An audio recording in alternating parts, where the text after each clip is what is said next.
then that's scary, right? You want your wishes followed. You want your people in your life protected from certain things. You want to plan for that, sort of the unforeseen circumstances sometimes too.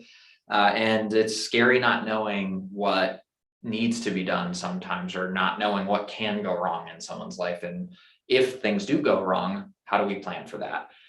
So the scary stories are going to be a lot about what people do sometimes that creates problems, and how to avoid that. So again, for everybody just joining me now, I'm attorney Justin Randall. Welcome to our scary stories in estate planning. It's very fitting for the time of year, of course. Halloween being, I believe, on Saturday, maybe Saturday this year. Perfect time of the year to talk about these sorts of things. Really, when we're talking about scary stories in estate planning, what we're talking about is things not going according to plan, or what can go wrong if somebody doesn't account for certain things. So I'm going to talk about kind of three main stories. And for those of you participating, just know that you can submit questions, so I can see those come up in front of me. So if you submit them in the Q&A box, I'll be able to see those and answer them as we go along. So feel free to submit them as I go through if any questions come up. And then just as a reminder, our topic next week for November 3rd is going to be keeping hunting land and cottages in the family. So that topic is a lot about what are the sort of things you need to think about when you're passing on a family property and you're going to have multiple owners potentially, or you want to make sure that they can't, maybe leave it to a spouse, or, whatever the situation might be for the family. How do you plan for that? So with our initial sort of myth or scary story, I think one of the scariest stories for people at kind of on any level of estate planning or at any point in their life is thinking about things not going according to plan, right? Or having a plan in place, but not having it actually do anything for that person. So the first sort of scary story is somebody having a will, for example, but then not actually having anything go through probate. So this is usually where somebody is a little nervous or sort of taken aback by that comment, because they're not aware that wills only direct assets in probate. So a lot of people tend to think that when you have a will, what you're saying is I don't, I'm directing the probate court to do X, Y, and Z, and appoint this person as my personal representative, or divide my assets up this way, or give this dollar amount to this person, right? So it's what it is it's an instruction to the probate court of what you want to happen. It's an instruction that they are supposed to follow, then, or your wishes, right? But this is where the scary part tends to come in. A lot of people with wills have things like payable on death or transfer on death designations on their accounts. So that's also known as a beneficiary designation, for example. You definitely have these on like life insurance, on retirement accounts, things like that. And in some circumstances, that's okay on certain types of accounts. But when you have a will and you have certain provisions in there that you want followed, if everything avoids probate, or the majority of the estate avoids probate, you've devalued your will. You've made it so that that will doesn't really do a whole lot for you potentially. And that can be a really big problem if you're relying on it, right? Sort of an example of this sort of scary story would be somebody sets up payable on death or transfer on death for all of their accounts, right? They make sure everything avoids probate. It just pays to the beneficiaries maybe, or pays to the person who is paying the bills. There's kind of two ways I tend to see people try to do that. But then the personal representative who is using the will tries to take the will down to the bank, for example, and says, I have to divide these assets up this way, or I'm the person in charge of paying expenses, so let me have access to it. Well, without first submitting that will to probate, which you're supposed to do relatively quickly after someone passes, there's no authority being granted at that point. So what can be frightening to people is thinking about bills not getting paid or accounts being frozen in the meantime. And that can happen if somebody doesn't submit the will to probate and they don't have access to those funds somewhere else. So there's a lot of things that, things like that you want to be very aware of when you're doing your planning. There's nothing wrong with using a will for somebody's estate plan. There's perfectly valid reasons to use one. but you want to make sure you're actually using it with the assets then. So, there are certain things that things like IRAs and 401ks that there's reasons tax-wise why you might not want those to go through probate. But bank accounts, things to pay expenses, things like that, those you do want available to probate because they make sure that the plan is followed, then that the terms in the will control, and that you have the personal representative, the person in charge of paying those expenses, with the assets of the estate, making sure they have access to those, right? The reason this can be a problem sometimes once that personal representative doesn't have access is a lot of times what we'll see, for example, is somebody's home, their primary residence goes through probate, and all of the money avoids probate because it pays directly to those beneficiaries. Well, when that happens, there's no money in the probate estate for that personal representative to use to pay expenses for that, the ongoing maintenance of the home potentially while it's being sold, or administrative expenses, or like the heating bill. I mean, whatever it is. So if they themselves, if that personal representative wasn't a beneficiary, they may not have any money to pay expenses, and that they puts them in a difficult spot. That's sometimes the case. Or if that personal representative, for example, is one of the beneficiaries and they did receive some funds from a payable on death, are you asking them to use their share for those expenses? There's no real guarantee that they'll get paid back for their contribution back to pay expenses. They may be, and they should be when there is the possibility for that, but sometimes there's not enough money. So if that's an issue, you want to make sure that funds are available to pay before everybody gets at their share, right? That is the ideal way to make sure that if you're using a will, some amount of money in probate pays for those expenses first before everybody gets the share of what's left, so that everybody's paid their expenses equally. They make sure that there's not any disputes. There's no ability to have a dispute over who's contributing more or less, because it's being paid first before they get everything. So it can be a really good way to stop disputes from coming up, stop issues with paying bills from coming up. If you have a will, make sure some amount of money is going through probate if the will is your controlling document. So if you don't have a trust, for example, and you're using a will as your plan, you want things to go through probate. That's what you're using as part of your planning process then.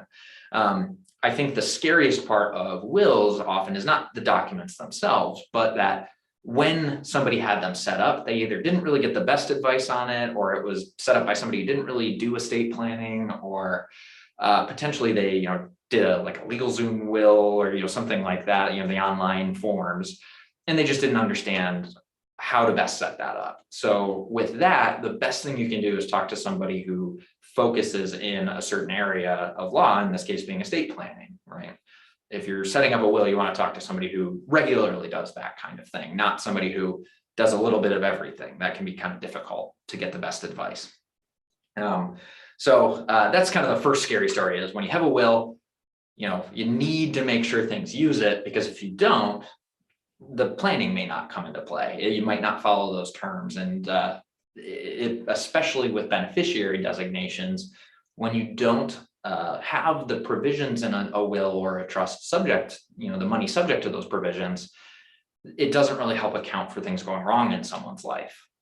So the second scary story, actually kind of following up on that, would be, for example, somebody leaving money to somebody, right?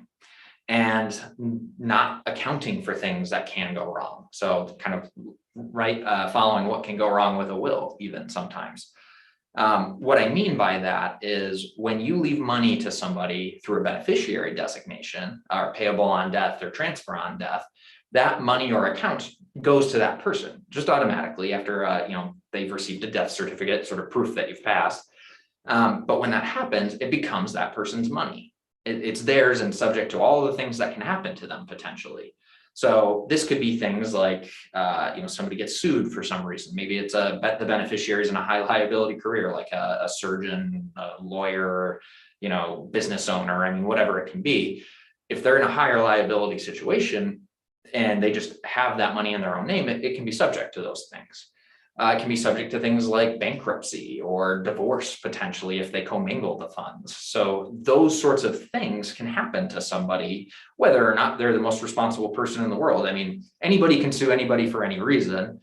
Certainly doesn't mean they'll win, but it is possible that they still have legal fees, things like that, that come up, and you want to protect those funds for them. So that's where sort of funds are available for liabilities that somebody might have. But there's also times where maybe you're leaving money to somebody directly and you're just not aware of issues they may have in their life. Like maybe when you set those beneficiary designations up, you didn't know that one of your beneficiaries had a substance abuse problem or a drug addiction, right? Something that you don't want them to have access to those funds potentially directly. Maybe they had a disability that came up and they're suddenly on some sort of means tested benefit, right? I mean, those are the things that if that person just receives money, that can potentially cause them more harm than good. So you want to make sure that it's using some sort of provision in a plan that you've set up, but beneficiary designations by themselves just don't have that available. They just pay to the beneficiary. That's what they're set up to do. They're very valuable tools to use, but they're not by themselves a plan. So in somebody's will, for example, or in somebody's trust, you might have some sort of provision that says if I'm the benefit, or if this person's the beneficiary, excuse me, and they have a substance abuse issue or are subject to creditor claims or are, in the middle of a bankruptcy or getting sued, or whatever it is, here's what happens. It's protected for them. It's not available for those things if they're in that situation. Wills and trusts will, a good well-drafted will or trust will have those provisions in there, but you need to make sure that the assets you have are using those documents, right? So how you get that done, for example, is if you have a will, you need to make sure some amount of money goes through the probate estate so that you're protecting it in the way that the will wants it protected. If you're using a trust instead, that's when you would have things sometimes owned by that trust, or in a lot of cases owned by the trust, or at least designated to it later. So having somebody help you direct those assets the right way is really crucial to the success of a plan. It's not just like having those documents suddenly fixes everything. I hear that a lot where somebody will come in and say, well, the trust says to do this, or the will says to do this. Well, yes, it does say to do that. But the problem is it only can control the assets subject to its provisions. And if it's things that are just being paid to other people outside of those terms no longer control. So the scariest thing that can go wrong with either a will or a trust is that the assets you own are not properly aligned with the plan. And I mean, that's something, for example, that's a big part of what we do for people, is help make sure that that is set up the right way, because you can have the perfect trust or the perfect will. It could be, top state of the art. Maybe it's got all the new legal provisions in it, but if it doesn't actually control anything, it's essentially a very fancy piece of paper, and it's not very helpful to you then. So you really want to make sure whatever your plan is, that you intend to use it. I mean, it's just not helpful to somebody to say, I just want a simple will, but then I want to avoid probate. Those two things don't mesh very well. That's kind of opposite goals there then. So you want to make sure you're using the right document for yourself.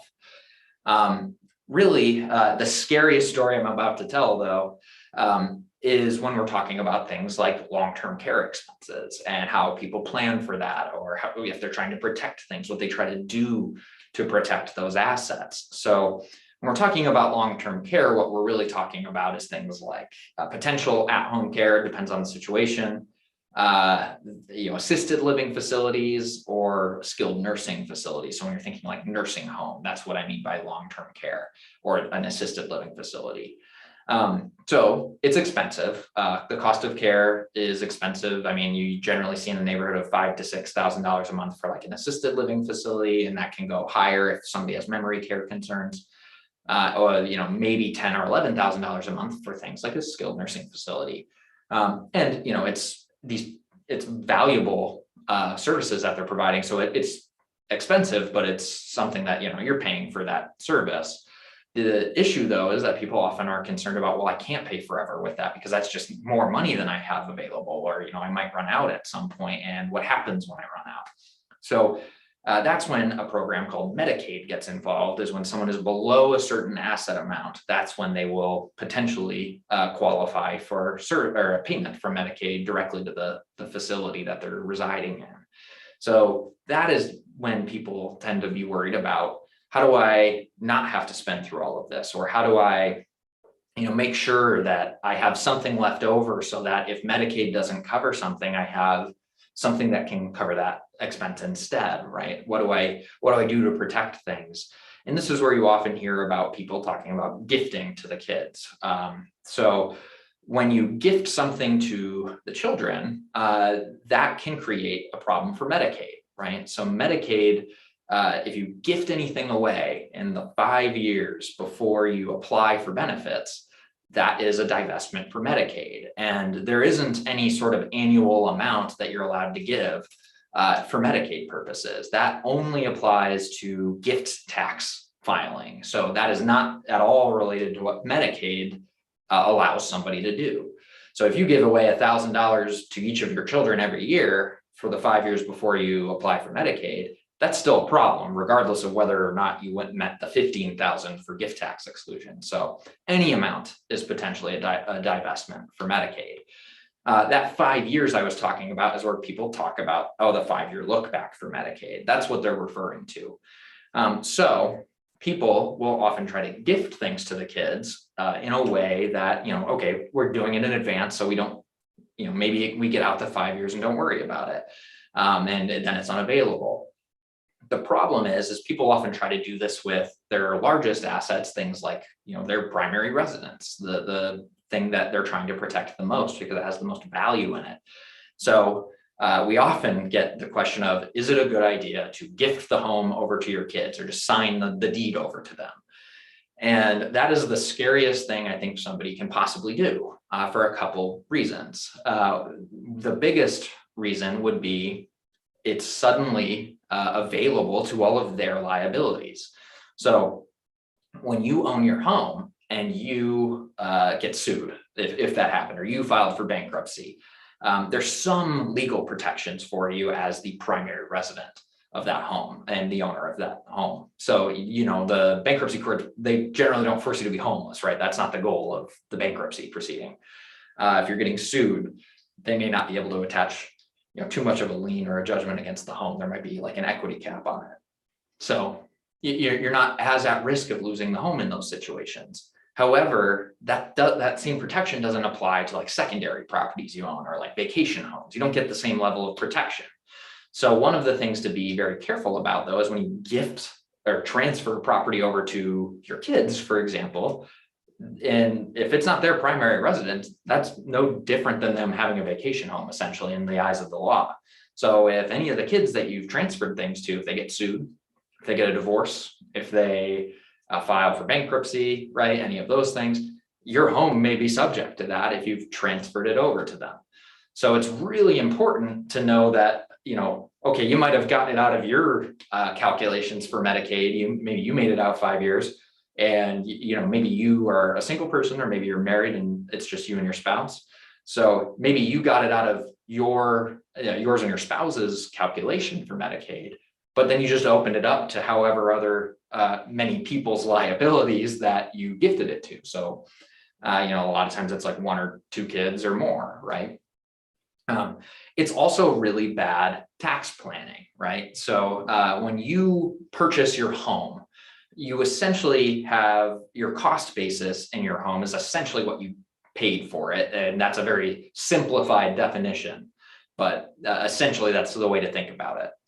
When you turn around and sell your home, they say, all right, whatever the difference is between what you bought it for and what you got in regards to the receipts of the sale, that's any taxable gain or taxable loss, right? A lot of times it's a taxable gain because most real estate value tends to go up. But you have a capital gains tax exclusion on your primary residence of $250,000 a piece. So that means if your home hasn't increased in value more than that, you don't have any capital gains tax to pay on the sale for your primary residence. However, for secondary homes, like vacation homes, investment properties, things like that, you don't get that same exclusion. So when you gift real estate over to the kids, what the IRS says happened is they paid what you did for it whenever you bought it, essentially, or whatever the current cost basis was. So if you bought your home 25, 30 years ago and gifted it over to the kids, the IRS is going to say they received, they paid what the value was 30 years ago when you bought it.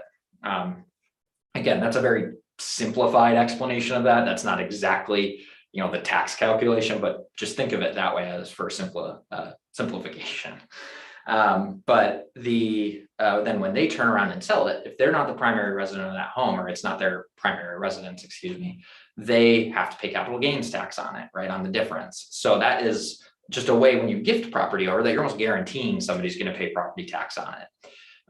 When you pass that property to that beneficiary through your estate plan, whether that's a trust or a will, they get a step up in basis if it's part of your estate. So that means that then when they turn around and sell it later, the difference between the sale price and their current cost basis is going to be very small or not a difference at all. So they may not pay any capital gains tax on it, potentially. So it's much more tax efficient to actually pass that property on later on and through your estate plan than it is to gift it to them during your lifetime. It's almost like you're just guaranteeing they're going to 15 to 20% of their inheritance is going to go to the IRS when you gift that property over to them. So that can be a big issue for a lot of people. And unfortunately, I've seen it happen. The bigger issue though, and this again is the scariest thing, I think, for me, is when you transfer it over, as I said earlier, you open it up to their liabilities. So that's a big concern for people. And I guess for you as the owner, though, the scariest thing that can happen, and I hope your kids are better than this, but not everybody is as good of a person as we'd hope. The biggest thing that can happen when you gift property, or especially real estate, over to another person is you lose a lot of control, right?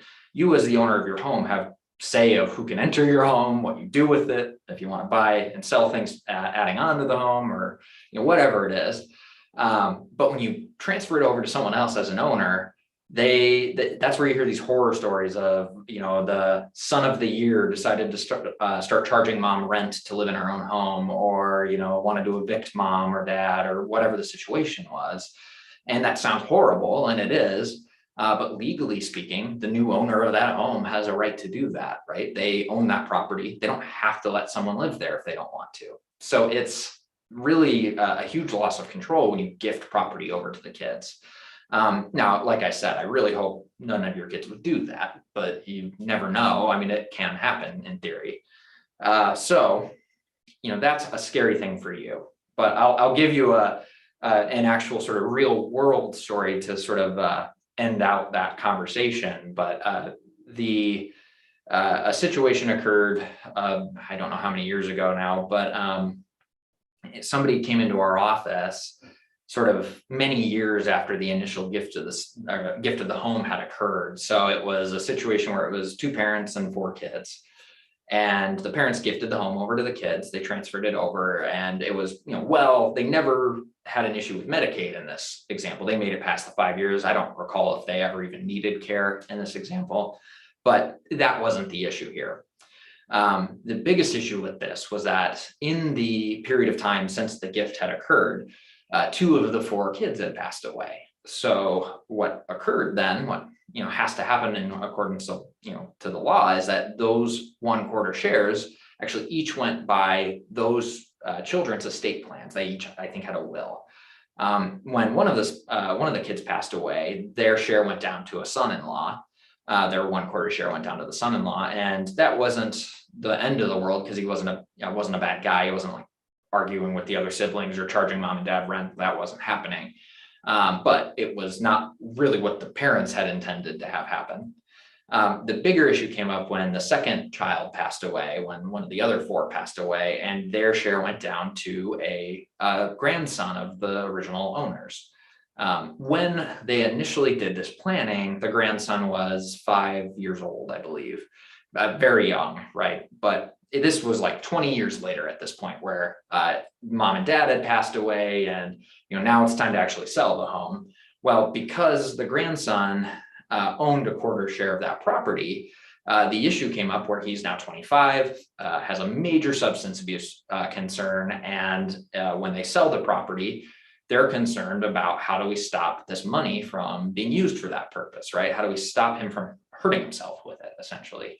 The problem is because he owns that quarter share, they have no way to stop him from having a right to that money, right? I mean, he owned that quarter share. It was his money when the proceeds were paid out. So there was really no way to stop it at that point. I mean, you legally can't if somebody is entitled to it, right? The biggest way that could have been fixed is if they had passed that property on through an estate plan of some sort rather than by gifting it. If you have it, like I said, if you have it passed through your estate plan, you get a step up in basis. You can generally either lessen to a very significant extent or eliminate entirely capital gains tax. You also have provisions, as I mentioned earlier, in wills and trusts, if they're drafted well, that say, hey, that person who has a substance abuse concern, they can't be in charge of that inheritance, right? So that grandson would have been protected had they used a will or a trust to pass that property on. But the other thing is if you're really concerned about long-term care expenses and protecting things, there are better ways to do that and maintain some level of control yourself and some level of protection for yourself, as well as account for all of those other concerns, as long as you're using a certain legal strategy. And we often use things like irrevocable trusts for that. So there's different ways to do that planning, but gifting it to the kids is the biggest loss of control you can possibly have, because not only are you losing direct say in what happens with that property, but there's a lot more things that can happen to it now, because it's now subject to other people's liabilities or subject to a lot of the unforeseen circumstances that owners of the properties, they can't plan for it the same way you could if you were using an estate plan. So the scariest thing that somebody can do is try to gift everything over to the kids for protection from long-term care without consulting an elder law attorney or consulting a estate planning and elder law attorney on what their best strategy is. So if those are concerns that you have, and I mean, long-term care expenses are scary for us all, right? It's an expensive thing to have to go through. The best thing you can do is get advice from somebody who does this area of law, right? You don't want to read things on the internet. You don't want to listen to what your neighbor's telling you to do, or what your cousin did, or anything like that. That is they're not the people who do this for a living. That's a scary thing to listen to, and things unfortunately often don't go according to plan when that happens. So I mean, the scariest story definitely is when long-term care planning goes awry. But know that you have options. I am not seeing any questions, so I'll let you guys go here. But if anything, raised any concerns for you and you want to come in and talk to one of us, just know that, you'll be receiving a feedback form at the end of this where you can, let us know that you'd like us to set up a time to talk. Whether it's long-term care related or just traditional estate planning questions, whatever it is. If anything we talked about is concerning, or if it doesn't even have to do with anything we talked about today, but you have other estate planning questions, that's totally fine too. But yeah, if you'd like us to reach out to you to set a time up, that's a good way to do it. Otherwise, I will see you guys next week, where again, we are talking about how to plan for family property like cottages, lake property, or hunting land, and how to hopefully eliminate the possibility of conflicts coming up or disputes, and in the safest ways to do that.